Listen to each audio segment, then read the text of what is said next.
मित्रों, वैदिक ज्योतिष केंद्र में आपका स्वागत है। आज हम बात करने वाले हैं एक बहुत ही जो है शानदार विषय है।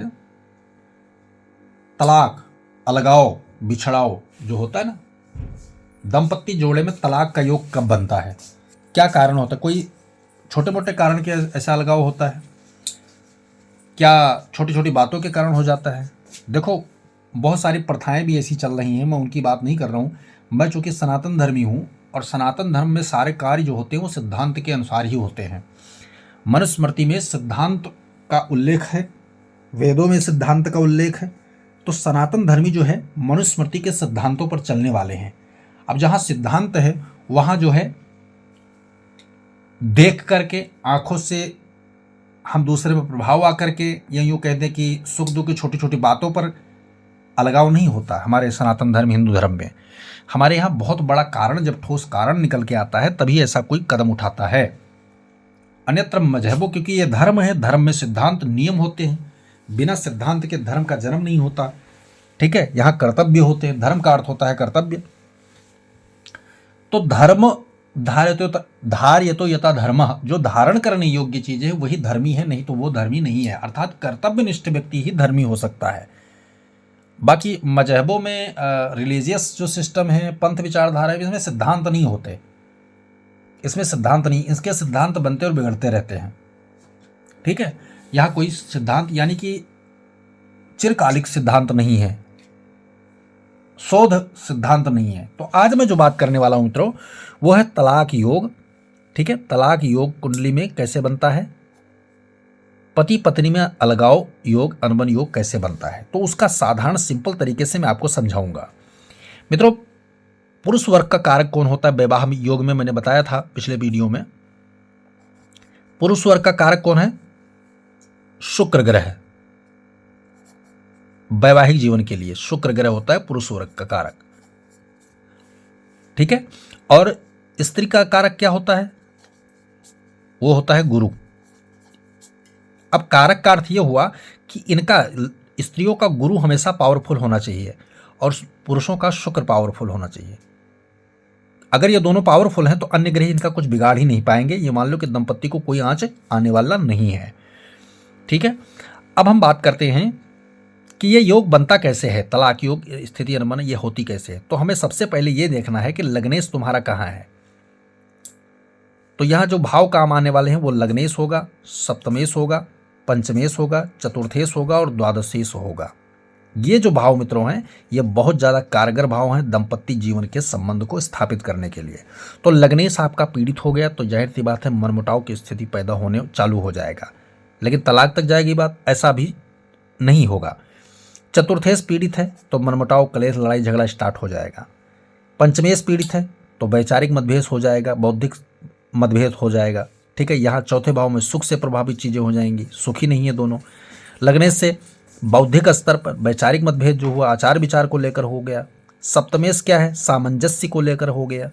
ठीक है ना, और द्वादशेश जो है आचरण को लेकर हो गया कि यार एक दोनों बहुत खर्चवा के कारण दंपत्ति नहीं चला और ये बात हो गई, खर्चे बहुत ज़्यादा हैं दोनों के, अशांति घेरे रहती 12वें भाव का। तो अगर लग्नेश पीड़ित हुआ तो वैचारिक मतभेद, चतुर्थेश पीड़ित हुआ तो कहते हैं सुख प्रभावित हो गया, पंचमेश जो है बौद्धिक स्तर या दिमाग नहीं काम कर रहा है दोनों को, यहाँ खर्चा। बात तलाक तक कब पहुंचेगी?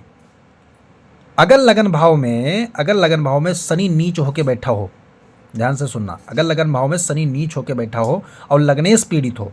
अब लग्नेश पीड़ित कैसे होगा? या तो वो सप्तम भाव में जाके बैठ जाए या तो वो जो है छठे भाव में। इस मेष लग्न की कुंडली यानी कि जो कालपुरुष की कुंडली उसके अनुसार समझा रहा हूं मैं, क्योंकि यह शत्रु राशि, मंगल की यह शत्रु राशि होगी। लग्नेश कौन है? मंगल है। यह शत्रु राशि में बैठ जाए, ठीक है, या फिर यहाँ पर सप्तम भाव में चला जाए तो क्या होगा?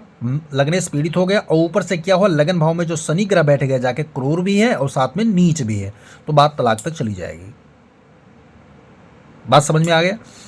सप्तमेश अगर पीड़ित हो और कहाँ जाके अष्टम भाव में बैठ जाए, और अष्टमेश कुंडली में कहीं नीच हो या अस्त होके बैठा हो, ध्यान से सुनना, सप्तमेश आपका अष्टम भाव में चला जाए, पीड़ित हो, और साथ में अष्टमेश आपका जो है या तो अष्टम भाव में ही विराजमान हो या फिर 6 8 12 मतलब कहीं भी विराजमान हो, तीनों त्रिखड़ाए जो भाव होते हैं वो कहीं विराजमान हो और साथ में जो है पीड़ित भी हो, तो क्या होगा, तलाक तक की बात पहुंच जाएगी।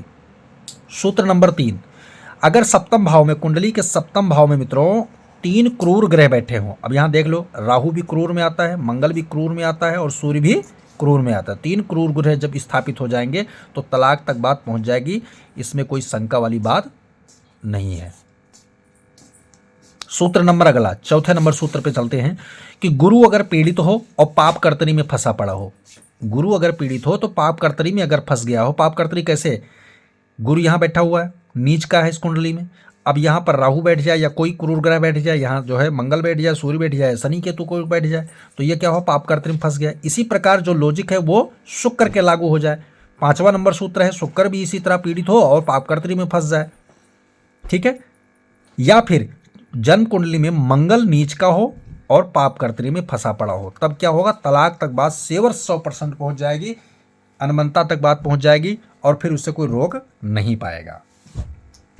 ये तो है 5 सूत्र सटीक और सरल तरीके से। अब कुछ योग मैं बताता हूं, कुछ योग में बताता हूं। अगर लगन भाव में, ध्यान से सुनना, अगर लगन भाव में ग्रहण योग बन रहा है, ग्रहण योग लगन भाव में बन रहा है, या यही ग्रहण योग सप्तम भाव में बन रहा है या चतुर्थ भाव में बन रहा है, ठीक है, तो आपका वैवाहिक जीवन चलने में मुश्किल आएगी।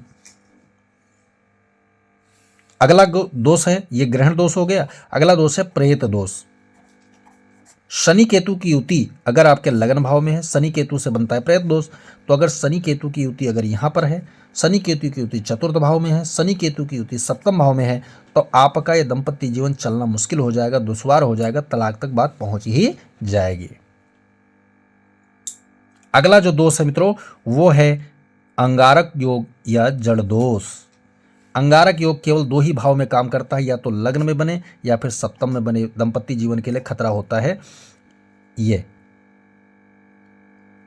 अब अंगारक योग बनने का पीछे कारण और हो जाता है, क्योंकि मांगलिक योग भी बन जाता है, साथ में राहु पीड़ित करने लगता है तो डबल अटैक करता है मित्रों।